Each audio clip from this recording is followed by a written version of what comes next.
Good morning मेरे प्यारे प्यारे बच्चों सब। तो कैसे हो आप सब। आप सभी का आपके ही चैनल मीठी स्टडी क्लासेस में बहुत बहुत स्वागत है।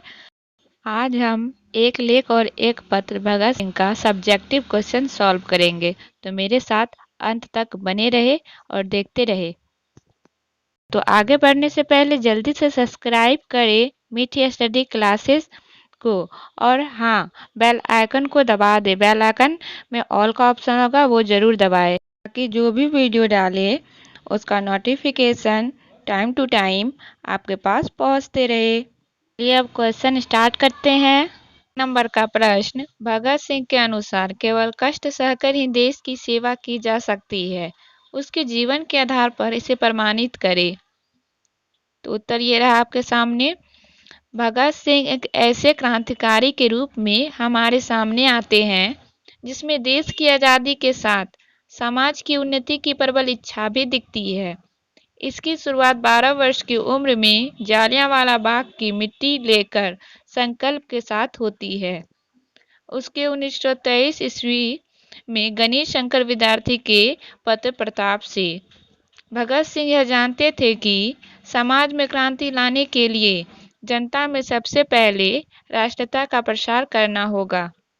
उन्हें एक ऐसी विचारधारा से अवगत कराना होगा जिसकी बुनियाद समभाव समाजवाद पर टिकी हो, जहां शोषण की कोई बात ना हो। इसलिए उन्होंने लिखा है कि समाज में क्रांति विचारों की धार से होगी। वे समाज में गैर बराबरी, भेदभाव, अशिक्षा, अंधविश्वास, गरीबी, अन्याय आदि दुर्गुण एवं अभाव के विरोधी के रूप में खड़े होते हैं। मानवीय व्यवस्था के लिए कष्ट संघर्ष सहते हैं। भगत सिंह समझते हैं कि बिना कष्ट सहकर देश की सेवा नहीं की जा सकती है। इसलिए उन्होंने जो नौजवान सभा बनाई थी उसका ध्येय सेवा द्वारा कष्टों को सहन करना एवं बलिदान करना था। भगत सिंह देश के लिए फांसी पे चढ़ गए। वे जानते थे मेरे इन कष्टों दुखों का जनता पर बेहद प्रभाव पड़ेगा और जनता आंदोलन पर बैठेगी। अतः भगत सिंह का कहना सत्य है कि कष्ट सहकर ही देश की सेवा की जा सकती है। ला ला ला ला ला ला ला ला ला। 2 नंबर का प्रश्न, भगत सिंह ने कैसी मृत्यु को सुंदर कहा है। वे आत्महत्या को कायरता कहते हैं। इस संदर्भ में उनके विचारों को स्पष्ट करें। तो उत्तर इस प्रकार से है। भगत सिंह देश सेवा के बदले दी गई फांसी यानी कि मृत्यु दंड को सुंदर कहा है।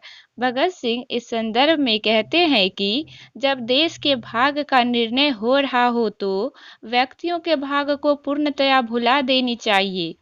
इसी दृढ़ इच्छा के साथ हमारी मुक्ति का प्रस्ताव सम्मिलित रूप में और विश्वव्यापी हो, और उसके साथ ही जब यह आंदोलन अपनी चरम सीमा पर पहुंचे तो हमें फांसी दे दी जाए। यह मृत्यु भगत सिंह के लिए सुंदर होगी, जिसमें हमारे देश का कल्याण होगा। शोषक यहाँ से चले जाएंगे और हम अपना कार्य खुद से करेंगे, यानी कि अंग्रेज लोग जो हम लोगों को गुलाम बना के रखे थे वो लोग यहाँ से चले जाएंगे। तो उसके बाद हम लोग आज़ाद हो जाएंगे तो खुद से कुछ भी कर सकते हैं।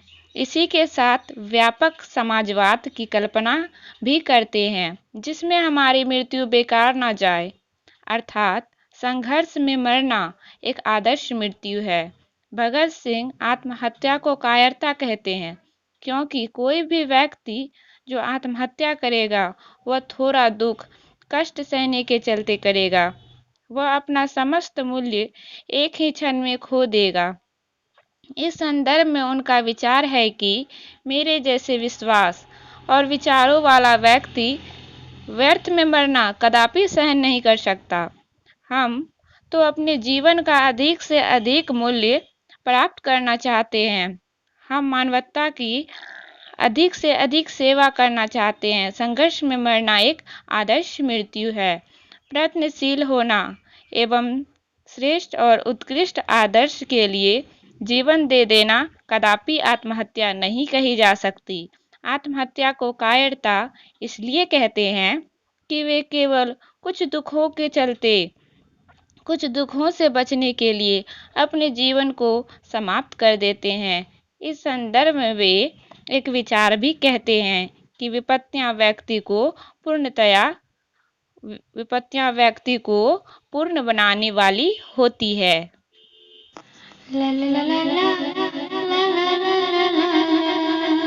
3 नंबर का प्रश्न, विद्यार्थियों को राजनीति में भाग क्यों लेना चाहिए? तो इसका उत्तर इस प्रकार से होगा, विद्यार्थी को राजनीति में भाग लेना चाहिए क्योंकि आज के युवा कल के भविष्य होते हैं। जितना जोश और उत्साह विद्यार्थी में हो सकता है वह बुजुर्गों में नहीं। बुजुर्ग लोग बस अपना ही पेट भरने में लग जाते हैं। वह देश के बारे में नहीं सोचते हैं, क्या करना सही होगा और क्या करना गलत होगा, इससे उसको कोई फर्क नहीं पड़ता। विद्यार्थी पढ़े लिखे समझदार होते हैं। देश के लिए क्या सही है क्या गलत है इसे बखूबी पता होती है। यह हो रहे करप्शन को रोकेंगे, जो गरीबों पर अत्याचार करते हैं उसके खिलाफ विरोध करेंगे। इसलिए विद्यार्थियों को राजनीति में भाग लेना चाहिए। नंबर का प्रश्न, भगत सिंह के विद्यार्थी से क्या अपेक्षाएं हैं? तो इसका उत्तर इस प्रकार से होगा, भगत सिंह के विद्यार्थी से अपेक्षा यह है कि वह देश की बागडोर अपने हाथ में संभाले, वह भी राजनीति में भाग ले। जो भी देश में करप्शन हो रहे हैं उस करप्शन को होने से रोके। जो गलत होंगे, जो प्रिंसिपल गलत होगा, जो सिद्धांत गलत होगा उसे इस्तीफा देने पर मजबूर कर दे। गरीबों पर हो रहे अत्याचार को रोके। आज हर एक काम के लिए रिश्वत ली जा रही है, इसे छुटकारा दिलाए। सिर्फ वो किताबी ज्ञान ही अर्जित ना करे, देश दुनिया के बारे में भी जानकारी प्राप्त करे और उसमें अपनी अहम भूमिका निभाए।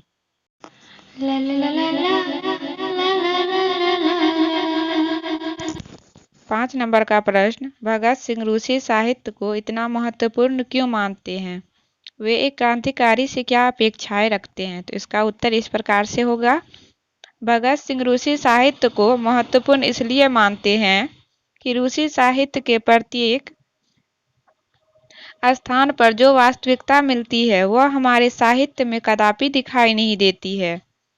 उनकी कहानियों में कष्टों और दुखमयी स्थितियां हैं, जिनके कारण दुख कष्ट सहने की प्रेरणा मिलती है। इस दुख कष्ट से सहृदयता, दर्द की गहरी टीस और उनके चरित्र और साहित्य की ऊंचाई से हम बरबस प्रभावित होते हैं। ये कहानियाँ हमें जीवन संघर्ष की प्रेरणा देती है, नए समाज के निर्माण की प्रक्रिया में मदद करती है। इसलिए ये कहानियाँ महत्वपूर्ण है। भगत सिंह क्रांतिकारी से अपेक्षा करते हैं कि हम उनकी कहानियाँ पढ़कर कष्ट सहन करने की उस भावना को अनुभव करें, उनके कारणों पर सोचे विचारे। हम जैसे क्रांतिकारी को सदैव हर प्रकार से उन विपत्तियों, चिंताओं, दुखों और कष्टों को सहन करने के लिए तत्पर रहना चाहिए। भगत सिंह कहते हैं कि मेरा नजरिया यह रहा है कि सभी राजनीतिक कार्यकर्ता को ऐसी स्थितियों में उपेक्षा दिखानी चाहिए और उनको जो कठोरतम सजा दी जाए उसे हंसते हंसते बर्दाश्त करना चाहिए। भगत सिंह क्रांतिकारियों से कहते हैं कि किसी आंदोलन के बारे में यह कह देना कि दूसरा कोई इस काम को कर लेगा या उस कार्य को करने के लिए बहुत लोग हैं, यह किसी प्रकार से उचित नहीं कहा जा सकता। इस प्रकार जो लोग क्रांतिकारी क्षेत्र के कार्यों का भार दूसरे लोगों पर छोड़ने को अप्रतिष्ठापूर्ण एवं घृणित समझते हैं, उन्हें पूरी लगन के साथ वर्तमान व्यवस्था के विरुद्ध संघर्ष आरंभ कर देना चाहिए। उन्हें चाहिए कि वे उन विधियों का उल्लंघन करें, परंतु उन्हें औचित्य का भी ध्यान रखना चाहिए। इससे आगे का क्वेश्चन आंसर अगले वीडियो में मिलेगा। मेरे साथ इतने देर तक बने रहने के लिए आप लोगों का बहुत बहुत धन्यवाद।